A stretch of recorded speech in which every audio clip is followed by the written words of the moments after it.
വഴികളിലല്ലോ നിന്നെ നമിക്കുന്നു. പ്രാർത്ഥിക്കാം, നമുക്ക് സമാധാനം. സത്യവിശ്വാസത്തോടുകൂടെ ഈ ലോകം വിട്ടുപോയിരിക്കുന്ന നമ്മുടെ സഹോദരന് വേണ്ടി നമുക്ക് പ്രാർത്ഥിക്കാം. ജീവിതകാലത്ത് സൽകൃത്യങ്ങളാൽ ദൈവത്തെ പ്രസാദിപ്പിച്ച ഇയാളെ ദൈവം നീതിമാന്മാരുടെ സമൂഹത്തിലേക്ക് പ്രവേശിപ്പിക്കുമാറാകട്ടെ.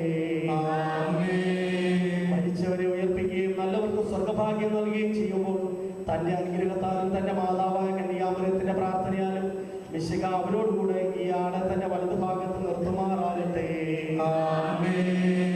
ജീവന്റെ പുസ്തകത്തിൽ ദൈവം ഇയാളുടെ പേരെഴുതുകയും തിരഞ്ഞെടുക്കപ്പെട്ടവരുടെ ഇടത്തിൽ ഇയാളെ ചേർക്കുകയും ചെയ്യുമാറാകട്ടെ. കർത്താവേ, വാത്സല്യപൂർവ്വം ഞങ്ങളെ സന്ദർശിക്കുകയും കാരുണ്യപൂർവ്വം ഞങ്ങളെ സംരക്ഷിക്കുകയും ചെയ്യണമേ. ഉത്ഥാനം പ്രതീക്ഷിച്ചു കഴിയുന്ന മരിച്ചവരെ ഉയർപ്പിക്കണമേ. എന്തുകൊണ്ട് നാം നീ ആകാശത്തിന്റെയും ഭൂമിയുടെയും രാജാവാകുന്നു. ഇവന്റെ മരണത്തിന്റെയും നാഥനും പിതാവും പുത്രനും പരിശുദ്ധാത്മാവുമായ സർവേശ്വരായ എന്നേക്കും. കർത്താവേ, നിന്റെ പൈതൃകമായ പരിപാലനയെ ഞങ്ങൾ ആരാധിക്കുന്നു.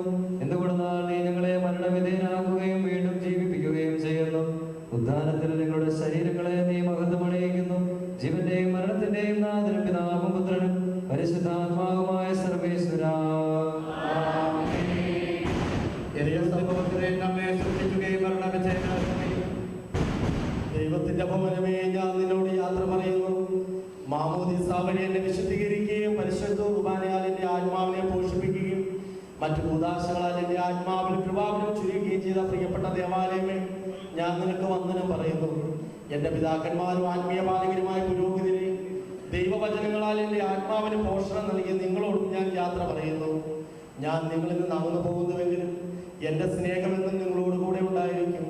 സ്വർഗരാജ്യത്തിൽ നാം ഒരുമിക്കുന്നതുവരെ നിങ്ങൾ എനിക്ക് വേണ്ടി പ്രാർത്ഥിക്കണമേ. എന്റെ സഹോദരരെ, നമ്മെ സൃഷ്ടിക്കുകയും മരണവിധേയനാക്കുകയും മരണശേഷം ഉയർപ്പിച്ച് അക്ഷയരാക്കുകയും ചെയ്ത ദൈവം വാഴ്ത്തപ്പെട്ടവനാകട്ടെ. വയലിൽ പുലരും പുൽക്കൊടി പോലെ ജീവിതമിളയിൽ ഓർത്തോർത്തിനിയും നൈരാശ്യമുടെ വിലപിക്കൽ